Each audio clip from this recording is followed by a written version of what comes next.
안녕하세요. 철인의TV입니다. 오늘은 좋은 책 하나 소개해 드리겠습니다. 짜잔! 네, 부의 인문학입니다. 부의 인문학은 브라운스톤이라는 분이 책을 지으셨고요. 이분은 연세대학교 경영학과를 졸업했고, 그리고 머니투데이, 이코노믹 등에서 칼럼을 또 쓰셨습니다. 그리고 부의 본능, 내 안의 부자를 깨워라 다수의 책을 하셨고요. 그리고 500만 원으로 50억까지 돈을 모았다가 쫄딱 망했다고 합니다.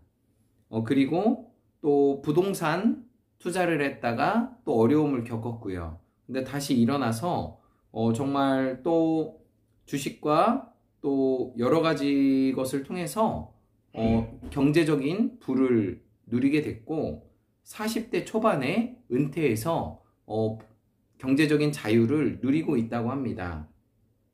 이 브라운스톤이 이제 유명한 이유 중에 하나가 예언을 한 것 중에 맞춘 게 되게 많아요. 서울 부동산 가격이라던가 그리고 교육 정책이라던가 이런 부분을 상당히 많이 맞췄기 때문에 유명하지 않나 생각이 듭니다. 책을 하나씩 정리한 것을 말씀드리겠습니다. 거인들 어깨 위에 서면 돈의 길이 보인다. 거인들은 책 속에 있다. 누구를 얘기하냐면 노벨 경제학상을 받으신 분들, 그리고 책 속에 많은 주인공들을 얘기합니다. 이분은 외국 그 원서들을 번역해서 우리들에게 맞게끔 또 제시해주고 많은 이야기를 해주고 있습니다. 두 번째, 밀턴 프리드먼은 케이스와 달리 정부의 정책을 축소해야 된다고 주장합니다. 프리드먼의 이야기인데 가장 나쁜 시장도 가장 좋은 정부보다 낫다.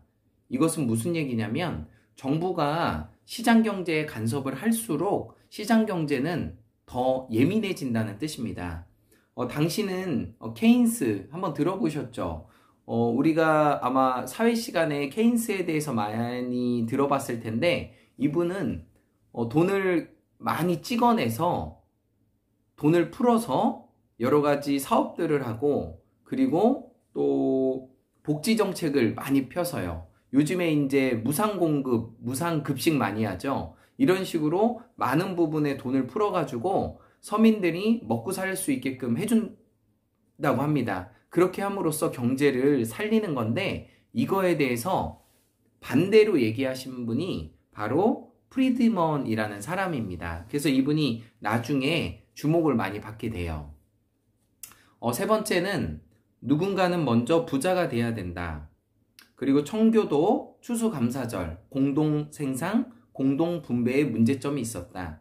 이야기도 해보면 청교도 혁명을 통해서 많은 사람들이 종교의 자유를 얻게 되었죠. 근데 거기서 교회를 첫 번째가 교회를 짓고 두 번째가 학교를 짓고 그 다음에 이제 농사를 해야 되는데 실제적으로 농사를 하면서 공동분배를 한 거예요. 쉽게 얘기해서 어린이들, 노약자들을 빼고 젊은 사람들이 아침 8시부터 5시까지 똑같이 일을 한 거예요. 근데 생각보다 다 흉년이 든 거예요.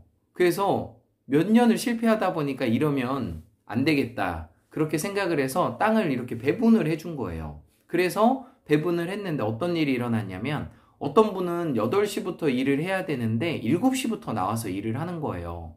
그리고 어떤 분은 5시에 일이 끝나야 되는데 6시, 7시까지 일을 하는 거예요. 그러다 보니까 저 집도 일찍 일어나네? 나도 일찍 일어나야지. 저분은 더 늦게 퇴근하네? 나도 일해야지. 그러다 보니까 매출이 늘어나고 풍년이 됐다는 얘기예요.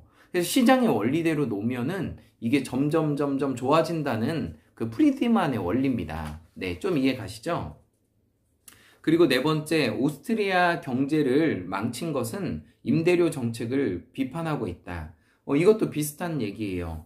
임대료를 나라에서 비싸다 보니까 고정을 시킨 거예요. 100만 원 이상 못 올라갑니다. 이렇게 딱 고정을 시킨 거예요. 그러니까 표를 많이 얻었겠죠. 근데 어떤 결과가 일어났냐면 집주인들이 집을 고쳐주지를 않는 거예요. 예를 들어서 보일러가 고장났는데 고쳐주지를 않아요. 왜 그러냐면 임대료가 정해져 있기 때문에 고치면 돈이 드는 거예요. 그러다 보니까 집이 엉망진창입니다. 그렇게 하다 보니까 더 낙후된 삶을 살게 되고, 또 집주인은 돈을 받아서 새로운 집을 져야 되는데 집을 짓질 못하니까 계속 악순환이 되는 거예요. 그래서 이 시장 경제를 묶어 놓는다는 것은 정말 위험한 발상입니다. 네.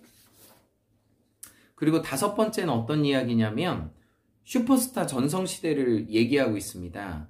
뉴욕의 아파트 한 채를 통해서 라스베가스에 18채를 살 수 있고, 애틀란트는 23채, 그리고 세인트루이스에는 34채, 그리고 멤피스에는 38채를 살 수 있다고 합니다. 뉴욕의 아파트 하나를 갖고 집을 10채, 20채를 살 수 있는 거예요.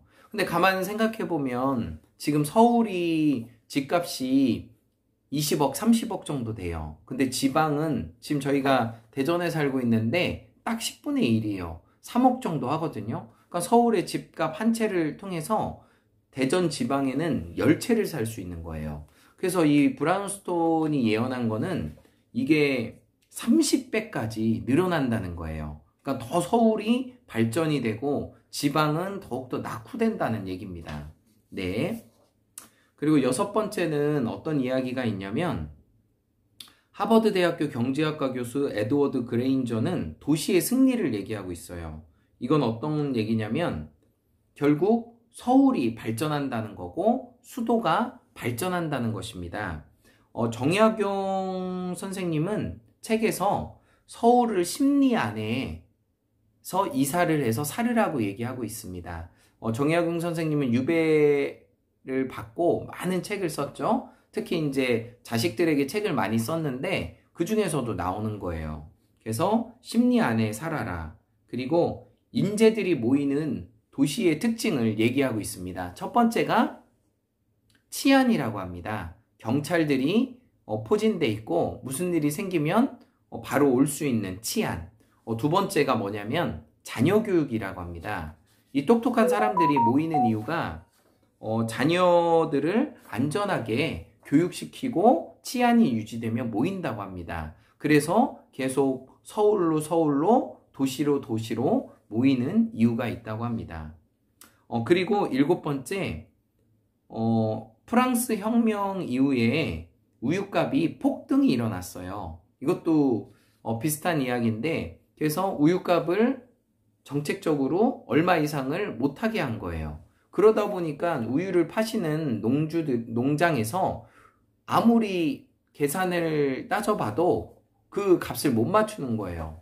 10,000원을 넘지 말라고 했는데 사료값하고 인부하고 사람을 쓰면은 10,000원이 분명하게 넘어가거든요. 그러다 보니까 이분들이 생각해낸 게 뭐냐면 젖소를 죽여서 고기로 팔게 되었어요. 그러다 보니까 우유가 더 나올까요? 덜 나올까요? 덜 나오게 돼 있죠. 그러니까 우유값이 10배로 올라간 거예요. 프랑스 혁명 이후에. 그래서 정말 엄처구니 없이 우유값을 더 올리는 그런 기회가 됐다고 합니다. 그래서 계속적으로 얘기하는 것은 시장의 원리에 맡겼을 때 이게 정상적인 가격을 찾아간다고 합니다. 천재 경제학자 슌페터 이분이 있는데 이분이 어떤 얘기를 했냐면 대중이 시장 경제를 이해한다는 것은 정신적 묘기라고 합니다. 이거는 불가능하대요. 일반적인 사람들이 시장의 원리를 아는 것은 묘기를 부리는 것처럼 정말 어렵다고 합니다. 그래서 시장 경제를 그냥 두어야 된다고 주장하고 있습니다. 네. 그리고 10번째는 선진국가 어메이징 마켓주 어디에 투자를 할까요? 라는 질문이 많은데 결론은 지식과 기술이 많아지면은 부가 폭발적으로 커진다. 이 얘기를 하고 있습니다. 워렌 버핏이 한 이야기인데 워렌 버핏은 여전히 미국 주식에 투자한다고 합니다. 미국이 지식과 기술에 도약을 이루었다고 합니다. 그 대표적인 종목이 우리가 알고 있는 FANG, 신문에도 많이 나오고 있죠. 페이스북, 아마존, 넷플릭스, 구글 이런 업체들이 앞으로도 계속 주식시장을 이끌어 갈 거라고 얘기하고 있습니다. 감사합니다. 여러분, 좋은 경제학 서적을 읽으십시오. 그러면 여러분도 부자가 될 수 있습니다. 구독과 좋아요는 제게 큰 힘이 됩니다.